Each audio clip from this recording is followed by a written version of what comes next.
Good evening and welcome to the Dollar Dogs and Beer podcast. I am your host, Andrew, and joining me tonight, I have a special guest from the Off the Job podcast.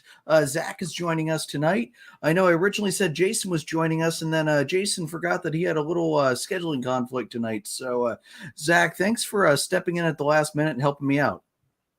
Oh, no problem, man. Firstly, I want to say screw you, Jason, because you forgot.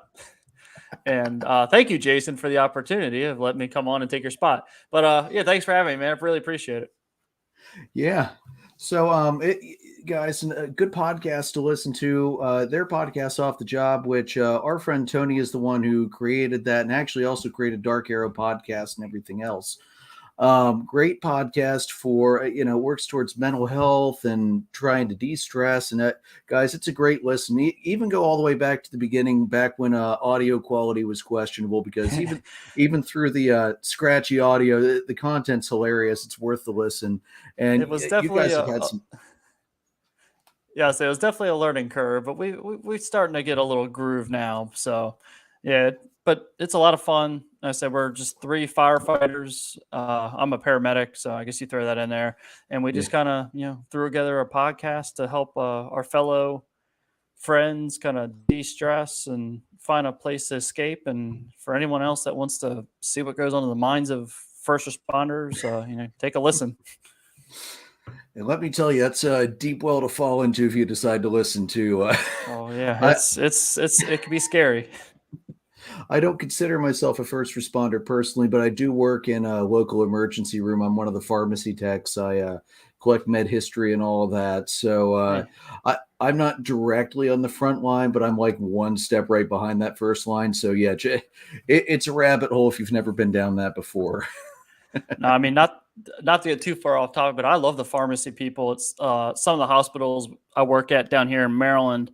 They have pharmacists and pharmacy techs kind of roaming around the ER doing stuff, helping the doctors or whatever. And it's always good to pull them aside and pick their brains when I have some questions. If I have some weird patient or whatever, so hey, it helps me out. So I'm all about it. Yeah, absolutely. Yeah, if you ever have a med question, go to a pharmacist first. They always know more. Oh yeah, super smart. All right, so Zach, tonight, ordinarily I'm drinking beer because it is the Dollar Dogs and Beer podcast. However, I did not have time to stop at the store tonight and pick up some beer. So my birthday was yesterday. My wife's middle sister Abby got me a big old bottle of Kraken, so I'm going with the classic Nice. Kraken and Pepsi tonight. Actually, I actually got a nice bottle of whiskey for my birthday too, and I've had a lot of whiskey the last couple of days. My birthday was last week, so I'm giving the liver a break for a night. Hey, I understand that. Happy birthday, by the way. Oh, thank you. All right, so Zach, let's roll into baseball. So we finally have a new CBA. It was a 99-day lockout. Good fucking God, that should not have taken that long. I agree. It might be one of the most exasperating things I think I've ever gone through, because back when the 94 strike happened, I was young enough that it didn't really bother me that much. And then Atlanta won the World Series in 95. So for me, whatever, I didn't care. I was never going to stop watching baseball. My God, and especially after we finished a great first year run with our podcast, we've got good momentum going, and then lockout. Yeah, so we did. So we did like once a week, we were doing like previews of each division and hoping this thing would get over. And we finished the NL East on February 15th. And we're like, damn it, we are out of content until baseball reopens. So someone's got to do something. So as you can well imagine, nobody was happier than me when the freaking lockout ended. Sure. So we could get back on this. So, I'm just glad they finished it, because I get it's a labor negotiation. They have stuff they're trying to, the players and the owners are trying to get stuff to favor them. But at the end of the day, from like the casual fan or like from our end, the poor people, it just looks like billionaires and millionaires fighting over pennies. And I'm like, come on, guys. Like, I'm basically paycheck to paycheck over here. I just want to watch fucking baseball on my days off. Come on now. Yeah, I need something to do that doesn't involve like I like basketball. I'll watch March Madness, but that's really the extent of basketball that I'm going to watch. Same here. Super Bowl's long gone, and I'm a Vikings fan, so my football season's usually done by mid-November. They give you a little bit of hope in the beginning, and then Yeah, there wasn't much hope this year. We started 0-4. Oh, yeah, well. Thank God the Texans suck. Yeah. Oh, Anywho. man.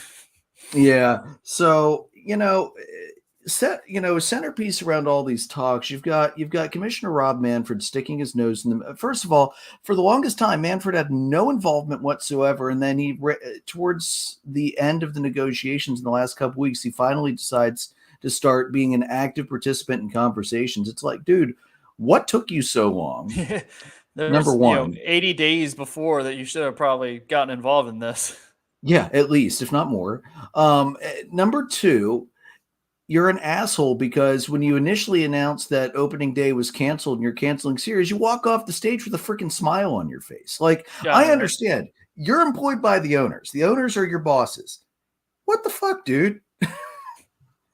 Which ended up being bullshit anyways, because they're still getting all the games in, not to jump ahead, but they already said they're playing all 100. They're playing all of them. So I'm like, what the fuck? Not only that, no more 7-inning doubleheaders, no more Ghost Runner on second. Ugh. I hated the Ghost Runner on second. I didn't like it. That role. Terrible role. I didn't mind the doubleheader though, the 7-inning doubleheader, just because I do work part-time for the Orioles. Okay. So if I worked a doubleheader, it wasn't as long of a day. I mean, I still watch the game, but still, it's a long day. I still got to work. So I didn't mind it in that aspect. Are you a paramedic on site there? So no, in Baltimore City, they provide the paramedics. Just for the Orioles, I'm an EMT, so I can only do basic level care for the fans that need it. You're doing Tony level care then. Yes, exactly. But it's fine. I'm fine with it because it's pretty easy, and I get free baseball games out of it, so I'll take it. You can't argue with that, especially at the cost of a Major League Baseball ticket. Although, granted, Orioles tickets aren't usually that bad unless the Yankees are in town or the Red Sox. Yeah, exactly. Well, it's actually interesting because I walk around the stadium as my job basically, and help fans that either get hurt, sick, drink too much, or whatever it may be. But it's actually interesting when the Yankees or Boston do come into town because they're actually pretty nice people. Even though I hate their teams, but they'll say they'll come say the Orioles are playing Boston for a weekend series. It's cheaper for them to come down from Boston, rent a hotel, stay and watch all 3 games than to go to one game in Boston. I believe that. Same thing with the new Yankee Stadium too. They're like, yeah, man, it's like we'll take a trip down here, bus, train, plane. It's easy. It's cheaper for us to do that than to go to one game at Yankee Stadium in the middle of New York. Yeah, I believe that 100%. One of my friends, Damien, he lives up in Massachusetts. He shelled out for an ALCS game. It was game 4. It was the game they blew that they had the huge lead. Then the Astros came storming back, just shut the stadium up and pounded them. Yeah, he was there for that game and was like, we lost. That sucked. I'd still do that again. It was worth every penny.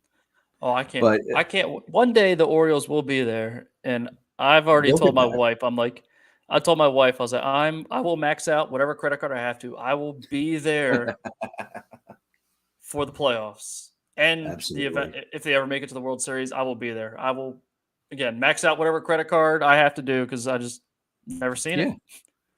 It doesn't happen very often. I mean, think even the chronically good teams that go to the World Series and the playoffs regularly, nothing's guaranteed. Nope.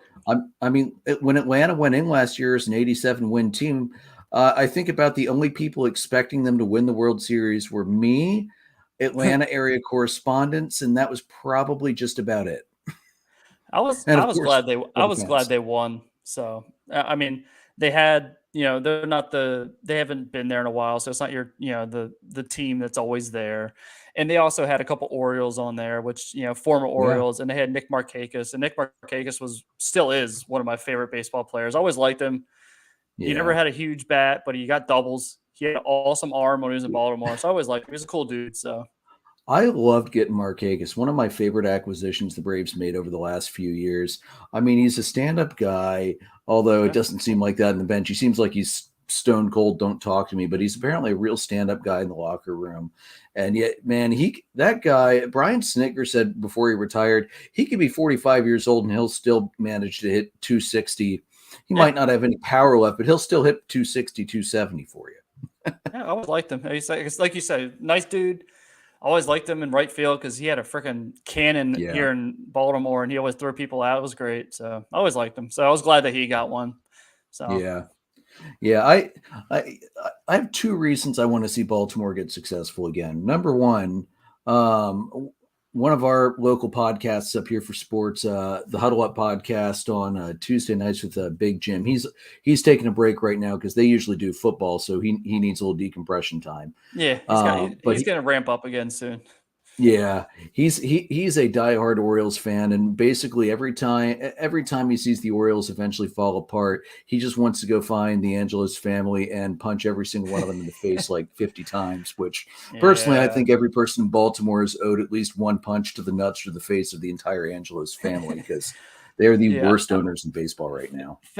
Thankfully, I mean, the dad, he was not isn't a nice guy still, but the sons at least I think have a little more. At least it seems they're a little more know their place, and they're just going to let Michael Alice and the front office do their thing, and they understand like, hey, we're the money guys, and then we're not going to kind of do anything else besides that. Yeah. So And number two, you guys have one of the most gorgeous stadiums in baseball. I want to see it back in the playoffs again. I want to see it packed with people. I want to see it rowdy, and not just because you want to boo the Yankees when they come into town. I love going down, parking in Timonium, taking the light rail in, and going to see a game in Baltimore. Just one of my favorite stadiums. And I haven't been to nearly as many as my co-host Jason has. He's been. I mhm. think Jason's getting close to a third to a half of the stadiums. That's awesome. But I'd love to take like a summer and follow the Orioles around and try and do like every ballpark. I'd love to do that. yeah, but it's been I my favorite I think right now that I've been to is probably going to be Pittsburgh. PNC is just gorgeous on the Pittsburgh river. was nice. It's been a while actually, many years since I've been there, but I remember when I went there when I was younger. Even then, I was like, "Wow, this is beautiful. It's a great, it's amazing park." So Plus, hey, the Pirates suck too perpetually, so tickets are dirt cheap. yeah, well, Um, there's good sides to it. and I had the crazy thing. I have not been down to a game down in Truist, Atlanta's new ballpark yet, but man, that Yeah, that park looks gorgeous. I can't wait to go down there sometime. I I was did at a like couple games in Turner. the National Stadium. That one was pretty Mhm. nice. Um, at the time, they were still doing a lot of construction around the actual ballpark, but I mean, I could see the potential, and I just like the atmosphere in the ballpark. It was nice. So Yeah. Yeah, it's a beautiful, beautiful park. They did a nice job with that. Well, I mean, let's consider they were coming out of RFK. It couldn't get there any wasn't much. Yeah, you couldn't get. It was hard to get worse. well. I mean, Veterans Stadium was knocked down. That was probably worse. So, Yep. Yeah. right now that excuse me, now that Veterans Stadium's long gone, I would say Tropicana Field that was worse. Still is. That's a that's a Dude, shit show the of a Rays joke. can't even pay the Rays can't even pay anybody to get out of Tampa right now, and it's No, sad. Like they want to go everybody's. anywhere. They don't even care. I don't. There's I a don't know if you heard they were talking about letting the Rays do split home games between Montreal and Tampa yeah, Bay, and and they shut it it was down. all ready to go, and then all of a sudden, nope, you're not allowed to do it now. Get your stadium fixed, Yep, they shut it down. idiots. I All right, mean, I don't really blame the people of I don't really blame the people of Tampa because I mean, you're in Tampa Bay during the summer. I mean, like, yeah, yeah, I like baseball, but I'm sure there's a lot of nice things to do in Tampa Bay during the summer, and other things than go have to better air baseball games. conditioning too. Better air conditioning too, because That's that's very yeah, true. it's a swamp. I was down there. I was down there back in '07 for the Outback Bowl when I marched blue band with Penn State, and let me tell you, even January 1st, it's hot and humid in Florida. Like there is Oh no yeah, break from that weather. So yeah, Sounds miserable. I honestly if you want to keep Tampa Bay kind of down south, why not go over to like New Orleans? They don't have a team over there. It's a great city. I Or mean, New granted, Orleans. I've heard yeah, it's gonna flood a yeah, lot, but I've heard Nashville would be a good spot for a baseball team, and it's not Nashville far. already has a AAA team. I mean, They've got the Nashville Sound over there, which I incidentally saw a game there last summer when I went down to Tennessee to visit a buddy. Holy shit, gorgeous stadium. If you're ever down in oh Tennessee and yeah, the Sound cool. are home, go see a game. It's a great time. Cool.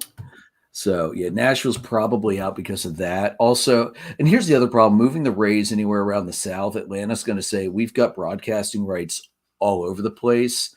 So Oh that yeah, that's so the Rays either they need to make a nice stadium or they need to let them go back to Canada. Well, not back, but they need to put a team back in Montreal again. oh yeah. So, well, we'll see though. All right, so getting back on the CBA here, Hey, back Manfred on now. topic. Sorry. Yeah, no, that's we bounce off all the time, and you guys do too, so it's all good. Oh yeah. So Manfred, now we're all happy, joy. Could not be more excited about the future of our game. He wants to work more with Tony Clark to bridge the gap between the players and the owners. Let's ignore the fact that he is the reason we have this stupid freaking CBA cap, because he was the lawyer who helped negotiate that years ago, back when Selig was still the commissioner. I've tried to do that.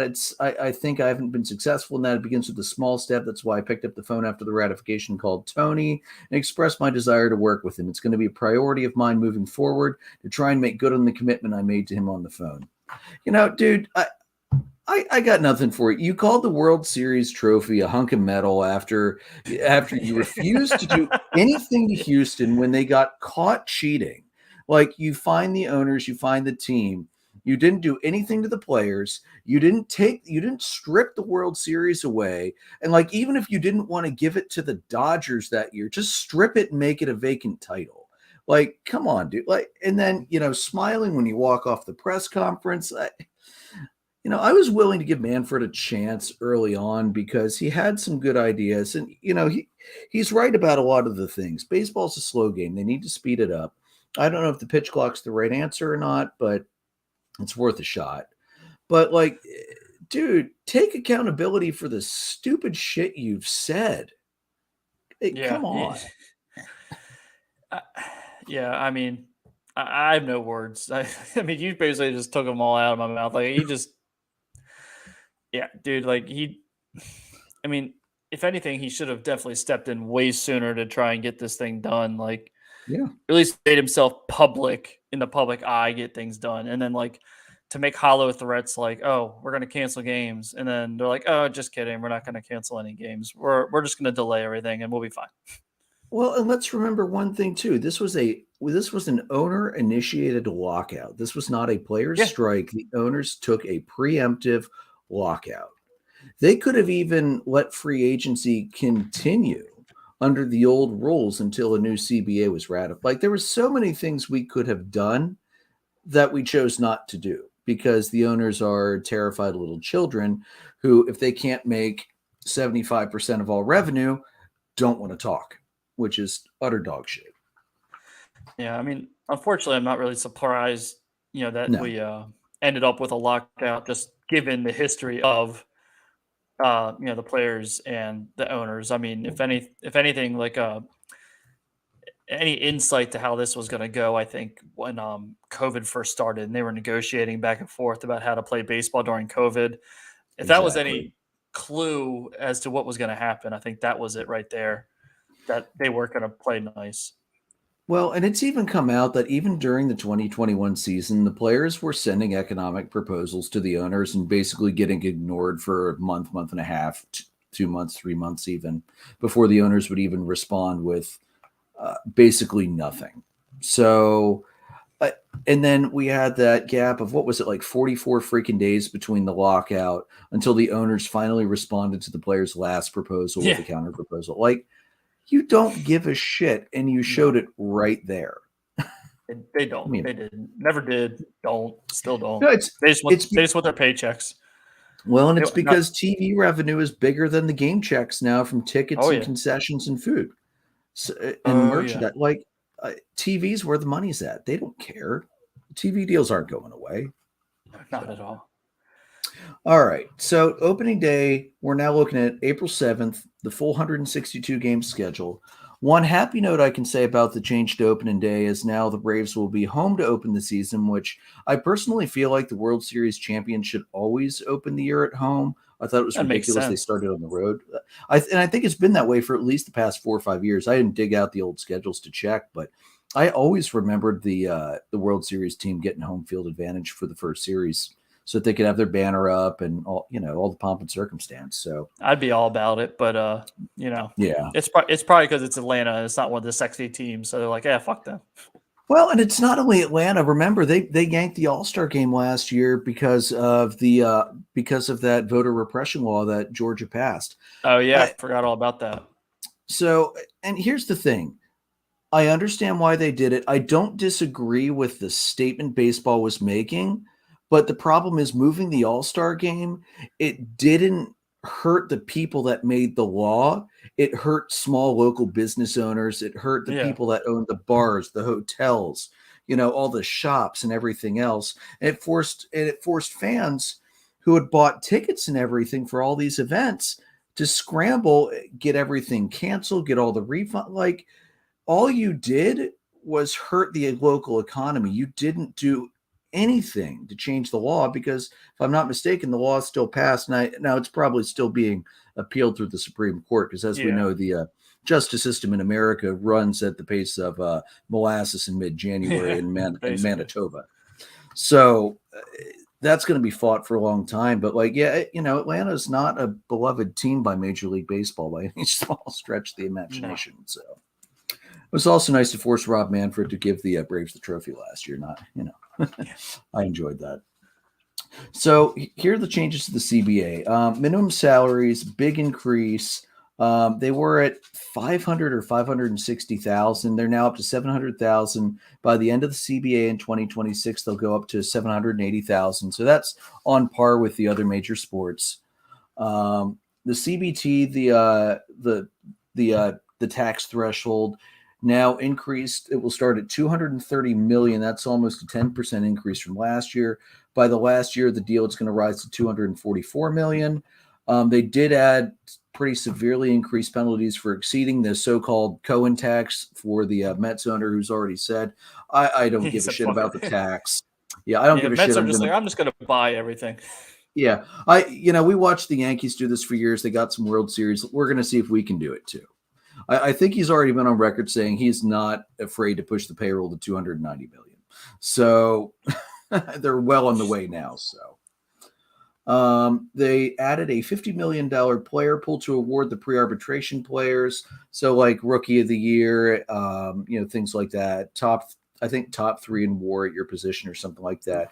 So, nice little bonus for the young players that basically get screwed for the first 6 years of baseball, where they're basically held at minimum wage for baseball and barely advanced after that. So that was a nice touch. Now the players were originally shooting for, I think, 120 million. So considering the owners countered at 5 million, the players made out pretty well on that.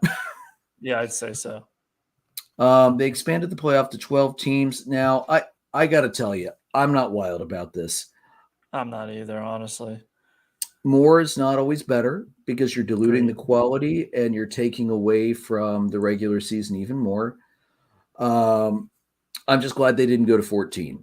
I think 14 would have been an utter shit show. 14 would have been terrible. And who was it?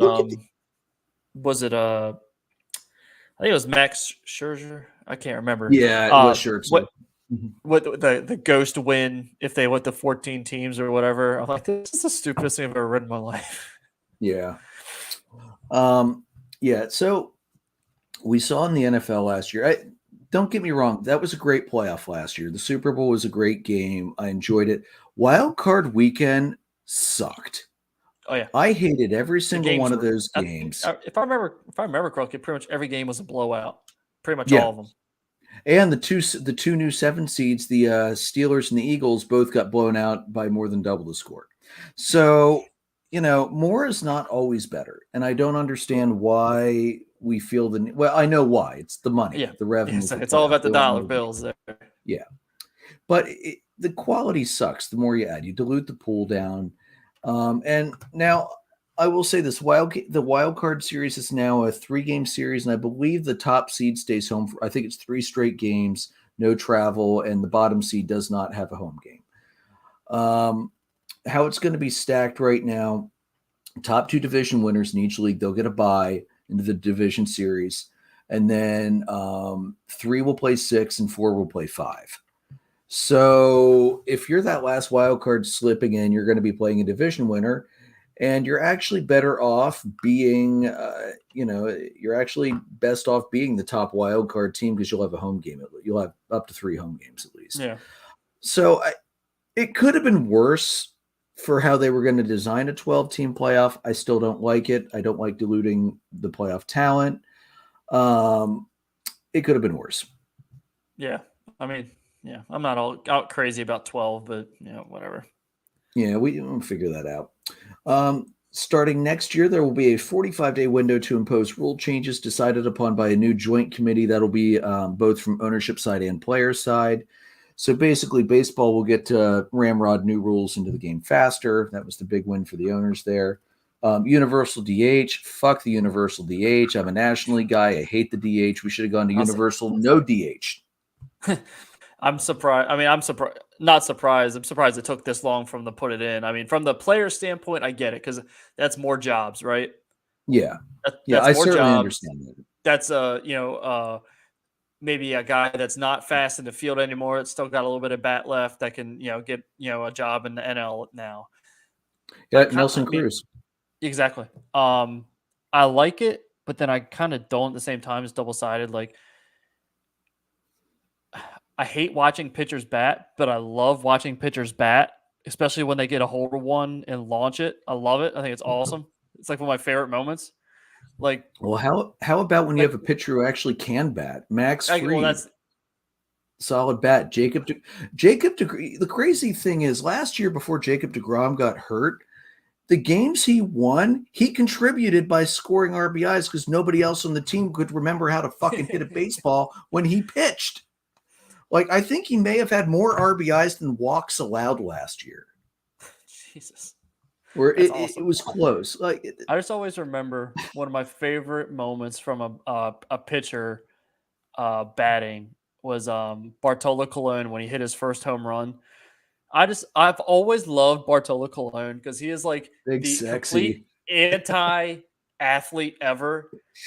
But he was like he wasn't the best, but he's like a decent pitcher, and he was like actually athletic somehow. Like he'd like these crazy fucking like defensive plays in the infield. You're like, how the fuck did this guy do that? Like, I loved him. I thought he was one of my favorite pitchers. Dude could pitch too. I don't know how, because his accuracy sometimes left a lot to be desired. But man, when he was throwing, he could make that sinker bite and dip like almost nobody else. That home run was one of the coolest things I've had. And to watch him celebrate running around the bases, the team come out and crowd him around home plate like he had just won the damn game with a walk-off home run. That was great. And then in true Bartolo Colon fashion, in his retirement, he's in a beer league, just launching dingers now. And I'm like, this is great. Oh, you gotta love it. All right. And then they also added a 6-team draft lottery trying to reduce tanking. Now, trying to reduce tanking is good. This is not the way I would have done it. I don't mind the idea of a draft lottery. I don't know that it's going to help reduce tanking all that much. If you wanted to reduce tanking, you create a salary minimum instead of increasing the increasing the CBT was needed, but or just getting rid of it because baseball's not supposed to have a salary cap at all. But if you really wanted to stop these small market teams from just taking their shared revenue check and walking away, you make a spending minimum to force them to spend that money. And that's I think they had briefly talked about it and gave up on it.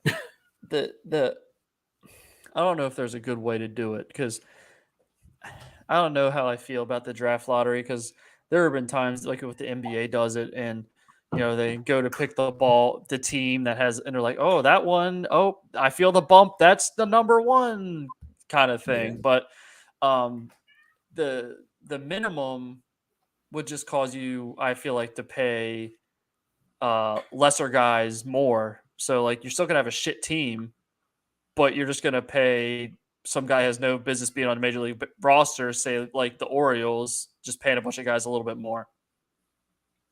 I'd be okay with that. I mean, think about it like this. Most guys in baseball never make $1 million a year or Yeah, barely ever get to that $1 million mark. So if it increases salary for the players, I'm all for it because everybody likes to look at the average salaries across the league, and they're bloated because of the contracts of Bryce Harper, Mike yeah. Trout, You get like all 10 these guys at guys the that look top. You Manny right. Machado, all them's up top Yeah. that are making shit ton of money. And then you have most of the guys are, like you said, making league minimum. So Yeah. And then even still when they get to that, that higher veterans minimum that's, couple $1 million, even that's not a lot of money. So if you're not one of the above average guys or better, you're probably not going to hit a huge payday.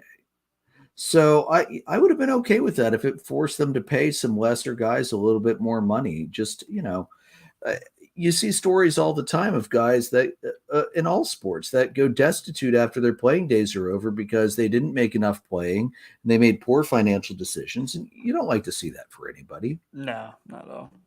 So I would have been okay with that, to be completely honest with you.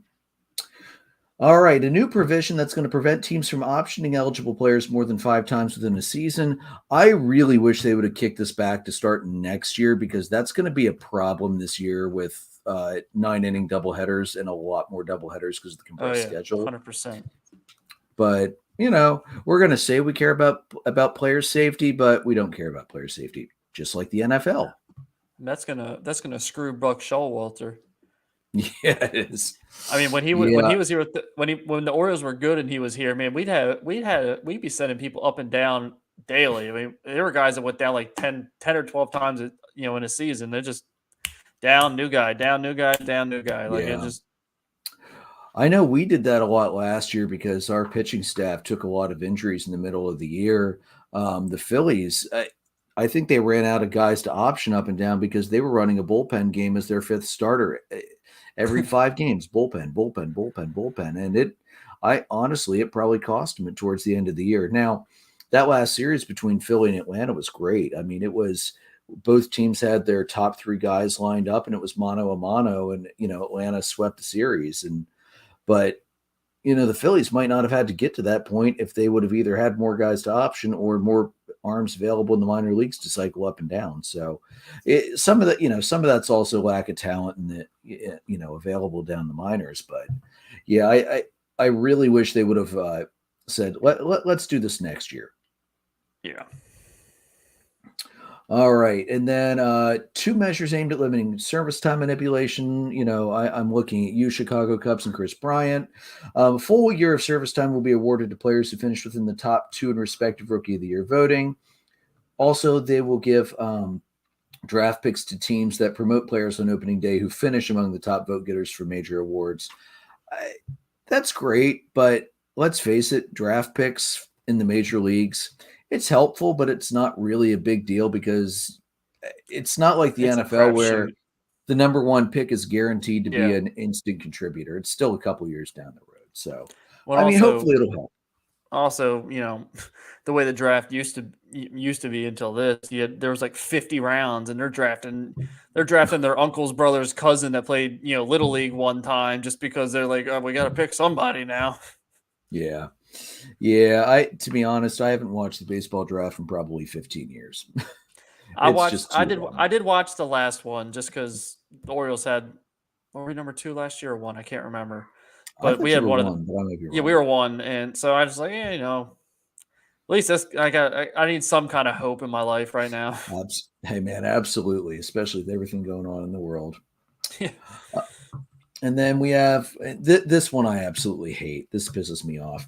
Additional advertising through patches on jerseys and decals on helmets. Fuck. Not surprised, but I don't like it either. I'm not. I hate it. I'm not surprised. I hate it. No. And here's the thing I really hate. As you can see, this Chipper Jones jersey, because it's Chipper Jones and he's long retired, is made by Majestic, not by Nike. So you don't have a stupid fucking swoosh up here. Like Nike, put it on the arm where Majestic used to put it. Put it out here. This is where the maker's mark should be on a baseball jersey. Like, I hate seeing a classic look like the St. Louis Cardinals, the New York Yankees. Yeah. I hate seeing these classic. So you're gonna take pinstripes and now you're gonna put fucking, I don't know, some advertiser on the back of the Yankees jersey. Like, come on, man. Like, that's not I really hope the Yankees say, this is bullshit. We're not doing this. I really hope they take a stand against it. I doubt they will. Or put it on the batting helmet. Like, that'll piss me off, but that'll piss me off a lot less than seeing it on the jerseys. Just put it on there and then put pine tar over it. You're good. There's more than a few guys who would absolutely do that. I'm sure they would. And then there's one more thing that may or may not happen. This is one of the things that was really holding things up in the last couple of days. So they made it a conditional item of the CBA that may or may not be ratified. So they're looking at possibly doing an international draft. It could be implemented by 2024. The union has until July 25th this year to vote and say yay or nay to it. If they accept this, then it would trigger the removal of draft pick compensation for high-priced free agents. So, I mean, there's two things going on here. It's not just a straight, do you want an international draft or not? So under the league's proposal, it would be a 20-round hard slot system. So I don't think anybody could trade up and down or anything like that. It'd be for players at least 16 years old outside the U.S., Puerto Rico, and Canada. So, if you're not in one of those three, you could be drafted through that system. The big set of players that were against this, obviously, are the Latin American players, because they would rather make their money in open free agency, where they would probably make more money than being slotted in a draft. The thing that annoys me about this, at least on the sports talk around here, they're thinking that they're not gonna agree to this. But the thing that annoys me is the Orioles have just started getting into this whole international players thing, and they just started building a facility, multi-million-dollar facility, compound, all this kind of stuff, and they're like, oh, now we're gonna draft and change the whole game up. And motherfucker, god damn it! Right when we start learning how to do this, they're gonna change it up on us. Yeah, my feeling is that the enough of the Latino players are going to come out against it that it's probably not going to happen. And I think the other thing is the team. I don't know what the owners want to do with this, because on one hand, I know they would love to slot those guys in and have better control over them, but on the other hand, that draft pick for losing big free agents is huge to the small market teams. When they lose their stars once their 6 years is up, if they don't want to re-sign, I mean, that's all those teams have to look for. They either trade them at the deadline, or if they're competitive, you keep the guy, hope to God he can re-sign him. He doesn't re-sign, and then you hope you can get that draft pick back in return and turn that into something down the road. So there's a lot of moving parts to that. I don't really have a huge feeling either way, take it or leave it. But I kind of feel like enough players are going to come out against it that it'll probably die. Yeah. All right. So who do you think won? And I use the term won very, very loosely. Who do you think won the CBA negotiations? Players, owners, who? The fans, because we get baseball back. Thank you. That is the only correct answer I was going to accept. That was a total trick question. I know it's not nice, but I don't care. It's my podcast. All right. So now let's put all this. I have a question for you. I have a question for you real quick. Yeah, go ahead. Shift or no shift? Oh, man. So here's the thing. Baseball players have been shifting on defense since the early 1900s. Yeah, people don't like to accept it, but it's always been a part of the game. And here's the thing. If you would stop trying to choke up and annihilate the ball to fucking Mars and swing and hit for contact, you can spray it right through the hole on the other side of the defense. Or I watched a clip on YouTube earlier today. with Matt Carpenter, the Marlins had him in a shift. So Matt Carpenter dropped a bunt right down Nobody's at into third base. Yeah, in the third base shortstop hole. The pitcher had to run to cover it. He had to run so far. Carpenter had a stand-up double. Well, and the announcer was laughing and said that's probably the shortest hit double of his career, and he's probably not wrong about that. Yeah, you're preaching to the choir, man. I watched Chris Davis for years hit into the shift every single at bat, and I wanted to rip what little hair I had out of my head. So you are preaching to a choir. Like I'm like, Chris Davis, you're not fast at all. But if you literally lay a bunt down anywhere onto on the left side of the field over there, it doesn't even have to be a good bunt. No, like aim for the middle part. Make the pitcher run and make a play, for God's sake. I guess, yeah. Like I said, you're talking to a guy who watched Chris Davis do that for years. So speaking of Chris Davis, who's now the new Bobby Bonilla with this new deferment after he retired. Yeah. What were the Orioles thinking with that contract? That's one of the worst contracts I have ever seen. And that's after watching the Braves shell out huge money for Justin and BJ Upton to watch them for the most. Well, okay, Justin wasn't bad. BJ crapped the bed every time he was out. He struck out so much, he was relegated to AAA and making millions and millions and millions of dollars. Yeah. I mean, I have no words. No words. So I remember back in the day when it was like between him and like Nelson Cruz and like Andrew Miller and all them, and Nelson Cruz is still swinging the bat pretty good. So, and Andrew Miller's a free agent, but he's still he's still available and he still pitches pretty well. Not bad. Chris Davis hasn't been good for 5-6 years. Oh, you don't gotta tell me. I already know. Honestly, I already know. One of the worst contracts of the last 10 years, bar none. Yeah, it hurt. I think I can't remember. Does his deferment go past Bobby Bonilla, or does Bobby still get paid an extra year or two after him? I can't remember. I don't remember when Chris Davis's deferment ends. Not soon enough. Not soon enough. All right. So you want to start with trades or free agents? I don't care. Your show, whatever you want, whatever you like. All right. I had trades first on the list because for some reason I wrote the trades out because I probably saw a trade first. So we'll go with trades. So yesterday, as a happy birthday to me, there were a ton of big trades yesterday, but we'll start with the one that affects me the most because it's my show. Braves basically said, this is it to Freddie Freeman. They swung for the fences and made a huge trade for Athletics first baseman Matt Olson. The Braves gave up outfielder Christian Pache, catcher Shea Langoliers, and two right-handed prospects, Ryan Cusick and Joey Estes. Cusick was actually our first-round pick last year. We gave up four guys in the top 15 of our top 15, including the catcher that I was really hoping we wouldn't trade because Langoliers already plays phenomenal defense with a cannon for an arm and is starting to discover a power stroke.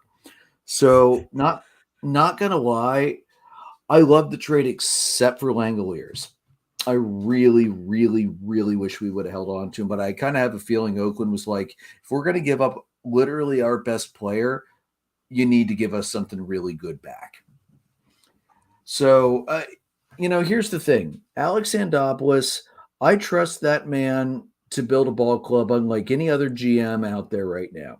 Because Alex Anthopoulos went at the trade deadline last year with a sub 500 Braves team, looked at what this team was doing despite the record, said, we're just getting some bad breaks. Let's beef up the outfield, which badly needed it at that point after the Acuna Jr. injury. And let's rebuild this outfield and see what we can do with it, and ran it to a World Series title. So I trust Alex Anthopoulos, and he's not one that's going to get taken in a deal. He's going to come out ahead almost every time, or at least break even. So I wish we would have kept Langoliers. That said, Matt Olson is a phenomenal player. His power numbers match up what Freddie did quite nicely. He's not as good of a contact hitter as Freddie, although not significantly worse, probably 20, 30 points less. but he's got a tremendous amount of power. He's a left-handed bat, and with Atlanta's short porch and right field over the chop house, he's going to be a threat to hit 30 to 40 dingers a year. And then today, Atlanta signed him on an 8-year contract with a team option for a 9th year for, I want to say it was like $168 million. So, you don't burn that much prospect if you're not already working on a deal on the side too. So honestly, like I said, I wish they would have kept Langoliers. Other than that, though, I thought it was a good trade for both teams. Yeah, well, I mean, we talked about tanking earlier, and the A's are just dumping it. Same thing with the Twins. They're just kind of getting rid of everybody. Well, the Twins are weird because they're bringing people in, shuffling them out. I can't figure out what the hell they're doing, because at first it looked like they were buying, and then it looked like they were selling. So since you mentioned the Twins, let's look at that. First, they sent Mitch Garver down to the Rangers to pick up Isaiah Kiner-Falefa.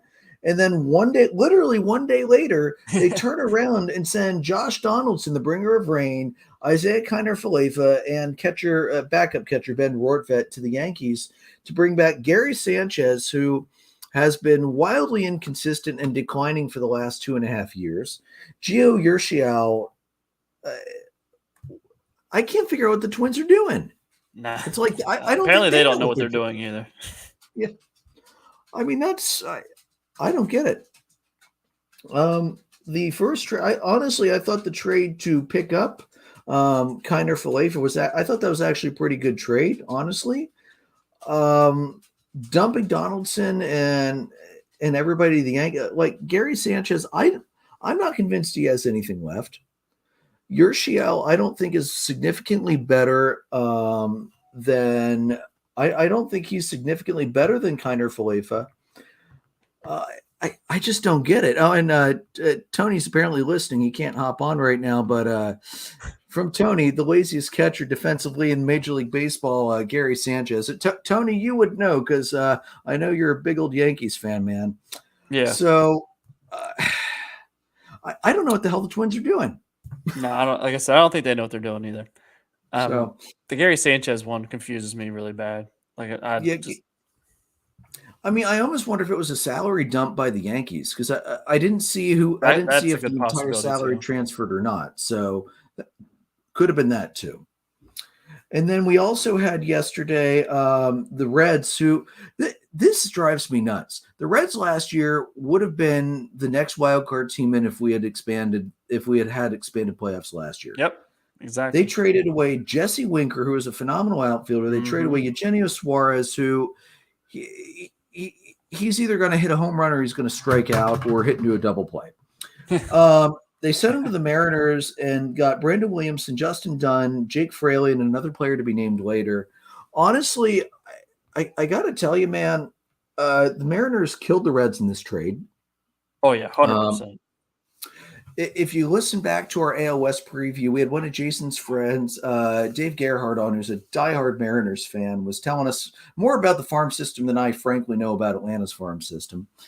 And I haven't had a chance to talk to him yet, but I'm assuming he is overjoyed with where things are going after this trade because, I'd be ecstatic. Oh, my God. Their outfield needed help, and Winker's a fantastic outfielder. So watch out in the AL West next year. The Mariners are here to stay, and I might need to revise my prediction, and I might even bump them up ahead of the Astros, honestly. Good. Fuck the Astros. Amen. That's why everybody in baseball was rooting for the Braves last year because fuck the Astros. Oh, man. Yeah, it was funny how the whole world just turned against the Astros so quick. And then, well, you cheated for a World Series title. Yeah, exactly. I mean, I wasn't surprised, and you couldn't blame the world, but I just thought it was great. I thought it was just. It's not like you're standing on second base, stealing the signs, relaying them to the pitcher. No, you're using a camera and using electronics to buzz the batter for what the pitch is. No, you don't do that. All right, and then and again, in the ongoing, what are the Twins doing? The Reds also traded Sonny Gray and Francis Peguero for Chase Petty. And now, Chase Petty was a good prospect for the Twins. Dude's got a pretty good fastball, and I think his breaking stuff's coming along pretty well from what I've read. So, the Reds are in full strip it down and sell it off mode, and the Twins, who knows? And then back on the 12th, the Mets traded JT Ginn, Adam Oller to the A's. They got Chris Bassett. That was a great deal for the Mets, honestly. Although that said, if I think I saw Ginn was a pretty high rated prospect for them. So, that's nothing new. The Mets apparently don't care about prospects anymore because they sent one of their best outfielders. And I think what's his name, Crow Armstrong, to the Cubs last year. So they don't care. So that's the trade so far. And then we've seen some big guys sign. Although again, Freddie Freeman hasn't signed yet. The Phillies are working hard. Time. Yeah, I think it's either the Dodgers or the Yankees. I hate to say it, but here's the thing. I'm going to give a 0.5% chance that the Braves snap out of it, re-sign Freddie, and then just bounce him and Olsen back and forth at DH, which would be fucking incredible. But I put it at 0.5%. He's going to the Dodgers or the Yankees. He's going to get Oh my God. Well, yeah, Tony, that is a good point. As much as Tony can't stand Gary Sanchez, a change of scenery, it might help. Yeah, that's true. So the Phillies, they have been a perpetual train wreck in the bullpen for the last 5, 6, honestly, close to a decade. After doing next to nothing for the first half of free agency, they've made 2 acquisitions now in the last couple of days. They grabbed left-hander Brad Hand, 1 year, $6 million, and they also grabbed former Mets. I think he was a closer at one point, Juris Familia, also in a 1-year deal. So the Phillies are trying to fix the ginormous gaping hole in the back end of their bullpen. There weren't a ton of big deals signed yet. The Mets are signing everybody they can too. They grabbed Ottaviano, who will grab number 0. So the Mets will continue to have a number 0 on the field. 1 year, $4 million. Orioles, they grabbed Robinson Chirinos in a 1-year deal. That's not a bad idea to bring a veteran catcher in with. We the needed somebody. staff. They had no catchers. They had no catchers besides Adley Rutschman, but they're gonna wait at least. I think they said at least 6 weeks or so before they bring him up. And yet, with catchers, I don't really call it service manipulation with catchers because it really is a completely different perspective handling a AAA club versus handling a major league pitching staff. So that's one case where I don't really consider it service manipulation to keep him down for 6 to 8 weeks to season him a little more. Let's see here. And then Brewers signed one of my favorite former Phillies and Pirates, Andrew McCutchen. I always called him McClutchen because I feel like every time Philly came back to beat Atlanta, he was usually the reason why. I always liked him, man. He was always he always just seemed like a good dude. Yeah, I always liked him too. Jason was a fan of him too. The Nationals picked up former Brave infielder Ari Adrianza, which I was kind of ticked off about that. I wanted us to re-sign him because he's a switch hitter. He's got a little bit of pop, and he can play everywhere in the infield. So Atlanta's looking for a new utility guy now. The biggest contract so far that I saw was the Nationals on Sunday. They grabbed Nelson Cruz 1 year, $15 million. Like you said, these older aging hitters, they're still out there. Nelson Cruz is still swinging. He still has good pop. So he's making good money doing it too, man. Just DHing it around the league right now. Hey, more power to him. If they're going to sign him for it, you take that money. The Brewers brought back Brad Boxberger for their bullpen. Let's see. Another Brave former pitcher gone. Jesse Chavez signed a minor league deal with the Cubbies with an invitation to spring training. The Rockies signed Jose Iglesias, so they're out of the Trevor Story race. They've thrown the white flag up on that. But that said, they've thrown the white flag up on that. Are the Rockies going to be are they really going to get Chris Bryant? Because from everything I'm hearing, the Rockies are basically throwing as many Brinks trucks as they can find in Colorado at the guy to get him to come out to Colorado. And from what I've been reading, it's pretty much down to the Phillies and the Rockies. So the Rockies know that they are not going to be as competitive in the immediate point of time as the Phillies will be.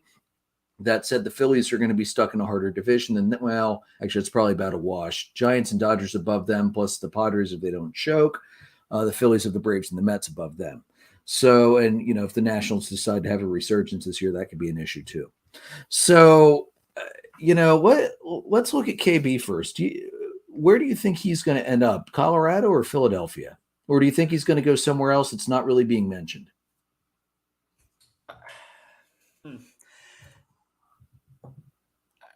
See, I could see it being like kind of like the way you set it up. I could see it being the Rockies, where maybe it's not you're not going to be good today, but give it a day or two, a couple years, and you're gonna be good. Kind of like I'd call it a Manny Machado situation. He went to the Padres, and then but a couple years after he signed, they're actually not a halfway decent team now, or they are a halfway decent team now. So I could see that being a kind of setup for him. The freaking Padres, man. Talk about a team that should have been not neck and neck with the Dodgers and Giants, but they should have been a hell of a lot better. They shouldn't have been a sub 500 team at the end of the year last year. No. That was they crashed. It was terrible.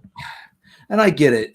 Tatis getting hurt so many times that they even moved him out to center field to save wear and tear in his body to try and keep him out there because they were so desperate for guys. Here's desperation. After the Cubs cut Jake Arrieta because he was utterly ineffective against any team not named the Pittsburgh Pirates. The Padres picked up Jake Arrieta, and I think he lasted one, maybe two starts before they put him on the season-ending IL because they didn't want to cut him again. That was one of the worst crashes and burns. Oh yeah, that reminded me of a couple of years ago now, but when Boston shit the bed, and that was like September, they like lost every fucking game, and actually, that was like at the pit of when the Orioles were terrible. And I remember because the Orioles played them in the last series, and it was if they beat us, they went to the playoffs, and if they lost, they were out. And the Orioles you guys won. Swept that, right? Yeah, it was like the World Series for me. It was one of the greatest things I ever watched in my life. It was awesome. There is nothing better than eliminating a fellow division opponent from the playoffs. Especially when it's someone like when you suck, Boston or the Yankees. Yeah, absolutely. Funny thing about that year, the Red Sox collapse was so epic it actually overshadowed what was almost a worse collapse with Atlanta, as they should have been flying into the playoffs and fell flat in their face in September and got eliminated too. So thank you, Boston, for taking the heat for that one. Tony asks, where do you think Rizzo's going to go? I haven't heard a lot about Rizzo's negotiations. I'm assuming that the Yankees are probably still players to bring him back because they're the Yankees. Do you think maybe there might be a potential reunion with the Cubs? Oh, the Cubs. You tell Tony to stop asking questions that are solely based about the Yankees. Does he know any other team though? I mean, let's be fair. No, he when he called me this afternoon, he even said, "I know the Yankees, and that's about it." So, I still want to get him on sometime though, even if it's just to grind his gears about the Yankees. Oh, that's easy. We grind his gears pretty much every show that we do. So. This, I got to tell you, one of my new favorite segments you guys do is Tony's geography lessons. Freaking brilliant! Oh, geography with Tony, man. Yes, that's great.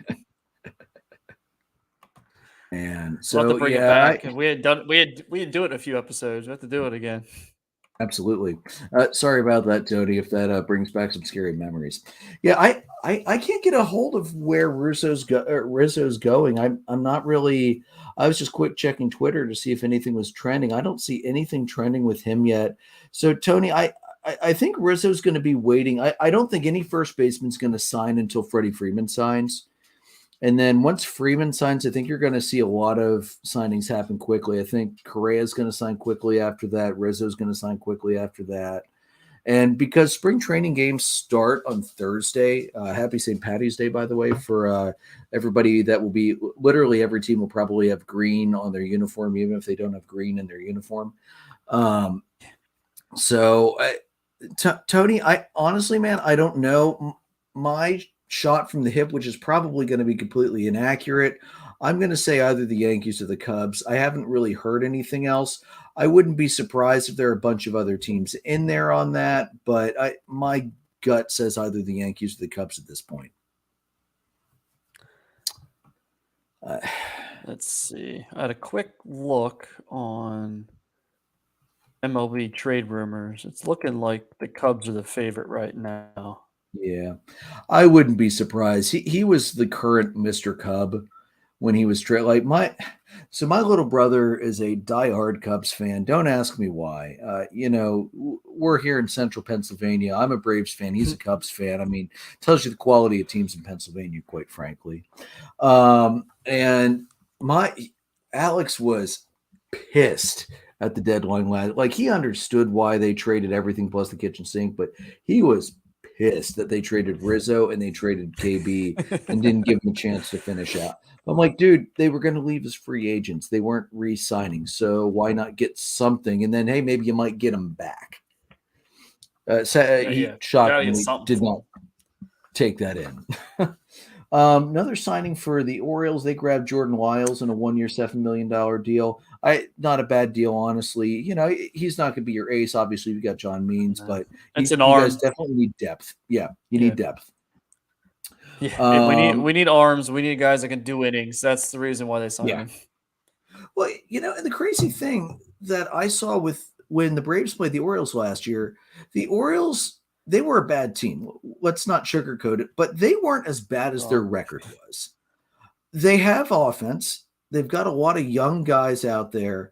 It's an exciting team to watch. Their bullpen is garbage unless everything's going exactly right. And then if they can roll the guys out in the right order, it's a hard team to beat because they've got the right guys, but they have no contingencies when their starter gives up 4 runs in the 3rd inning. No, so our issue last year especially was our starters. They'd go, 3 1/3 or 4 2/3 or something like that. We could barely make it to 5 innings with most of our starters, and that was just destroying our bullpen. What little bullpen we had was just getting gassed. Well, and Matt Harvey, utter garbage. Especially now that it's coming out that what's Tyler Scales, the Angels pitcher who died after the drug overdose, that it's come out that he supplied drug. Like, I didn't like Matt Harvey because he was a Met originally, and I generally hate Mets players, understandably. But when that came out, also apparently Matt Harvey's a kingpin, so yeah, exactly. So like, Harvey's garbage. If he doesn't ever get re-signed again, I'm not going to be upset. Frankly, I wouldn't be surprised because he's really not that good anymore. He didn't really offer anything last year with the Orioles. I mean, yeah. So sorry about that. He definitely didn't help your piss poor pitching situation. No, I don't think I really expected him to. I think the best case scenario for him was he did okay, and we traded him in July. Yeah, but didn't even get that out of him. So nobody would have taken Matt Harvey if you could have offered up Mancini, and I don't think anybody would have taken Harvey. So not that they would do that. Please don't trade. Please, Orioles owners, don't listen to this and trade Mancini. I love the guy. Keep him in Baltimore. He is the face of the franchise right now. Yeah, great guy, stand-up guy. I was rooting for him in the home run derby, even though I knew he didn't have a chance to beat Alonso. Oh yeah, dude, that was like, again, I was saying I wanted him to do well, but I was like, there's no way, dude. I was like, this man is destroying these balls tonight. He was locked in. Yeah, that was great. It was great to watch, but it hurt. Understandable. Yeah. And then, so there were 2 other big deals that were signed that I want to mention. The Blue Jays, they picked up a left-hander, Yusei Kikuchi, 3 years, $36 million. Honestly, fair deal, I think, for a left-handed starter. So and then Jays are buying up pitchers this year. They bought up Gausman. Excuse me, dude. Gausman pisses me off. Why didn't you pitch like that ever in Atlanta? Why? Why didn't you ever pitch like that in Baltimore? What? Gausman pisses me off. Anyway, you're preaching the choir here. You too. Yeah, you too. We drafted the guy. Where was this? Where the hell was this guy? This is the guy we were hoping for. And then the Giants, they grabbed from the White Sox Carlos Rodon, 2 years, $44 million with an opt out as well. So he could actually hit the market again next year. The Giants said, all right, we lost Gossman. We're going to take Rodon. Honestly, if Rodon stays healthy, I think Rodon's a huge upgrade to Gossman because Rodon is a strikeout Oh, yeah, wizard. 100%. So good move there. And then this is going to be your Jeopardy Trivial Pursuit question for the next 15-year edition. Who was the first player signed after the 2022 lockout? That would be Drew Verhagen to the Cardinals. There you go. And Drew Verhagen will probably never do anything else. I'm sorry. One other one I wanted to mention. I love that the White Sox grabbed Joe Kelly from the Dodgers. If you'll remember during the COVID season, Joe Kelly started mouthing off with the Astros and damn near started a benches clearing brawl when we were still Joe trying Kelly to became a household name overnight, man. And I love that he is now in the AL Central. So he will have more opportunities to pitch against the Astros. I am just looking for any opportunity to see him hit Jose Altuve and start a fight. Don't tempt him because I think he might. I think he's already thinking about it. Probably.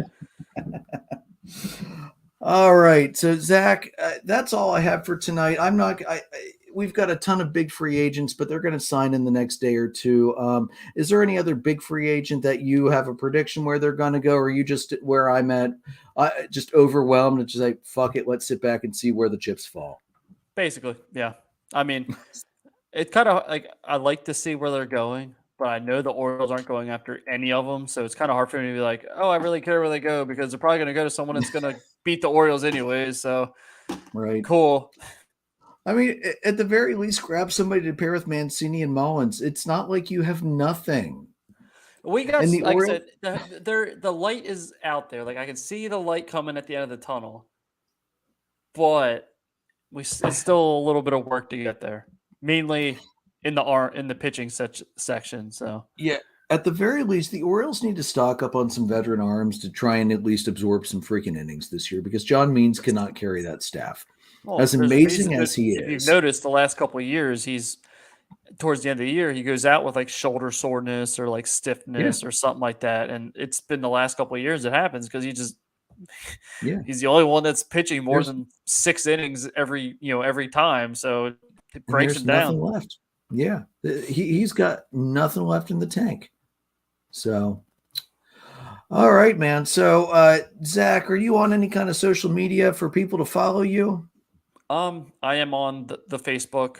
I am on Instagram. Also, Off the Job is also on Facebook and Instagram. Off the Job podcast. That's the podcast that I host with Tony and Tony's friend and our other co-host Scott. And if you want to take a listen to our podcast, see what we have to talk about. We're anywhere you can find a podcast: Spotify, Anchor, iPod or Apple, all that stuff. I think that's everything I can think of, at least. I don't know. My boss is listening, so he'll probably write in a question right now. So if I mess it up, dude, I wouldn't be shocked. I wouldn't be shocked. So guys, you can find us audio recordings. We're on Anchor, Spotify, Breaker, Google Podcast, Apple Podcast, Pocket Cast, Radio Public, Amazon Music, and Spreaker. Although, to be completely honest, guys, I don't actually know if Spreaker keeps putting the new episodes on and taking the old episodes off like they're supposed to. I've just been far too busy to check that. So for the 1 or 2 people who may listen on Spreaker, I will look into that. Never even heard of Spreaker, to be honest. So yeah. That's one actually that Big Jim actually got me onto because I asked where did he first start distributing because I don't think Anchor was a thing. He used to do Big Jim Sports way back when, and I was one of his regular co-hosts and website contributors to that. And I don't think Anchor was a thing at that point. So Spreaker was one of the earlier places for free podcast distribution. So that's probably why I still have the app on my phone. Truthfully. Gotcha. You can see us live on the YouTube channel. You can see us live on Facebook Live and on Twitter. You can find our merchandise at www.redbubble.com/people/ddab-podcast. Follow us on the Facebook page, facebook.com/dollardogsandbeer. On the Twitter pages at ddab_podcast. I'm on Twitter at Pyrolord314. We are presented by Dark Arrow Podcast LLC. By the way, tell Tony I haven't heard him say that in a long time. If he's still listening, you can tell him again. Yeah, there you go, Tony. Get back on that. We're also sponsored locally by the Whiskey and Blade Barbershop in Lidditz. It's a great place to go get your haircut. As you can see with me wearing a hat tonight, I'm overdue for a haircut, so I will be taking care of that within the next week or two. Chad, Johnny, I'll see you guys soon. Guys, may your dogs always cost $1. May your beer always be cold. Have a good night.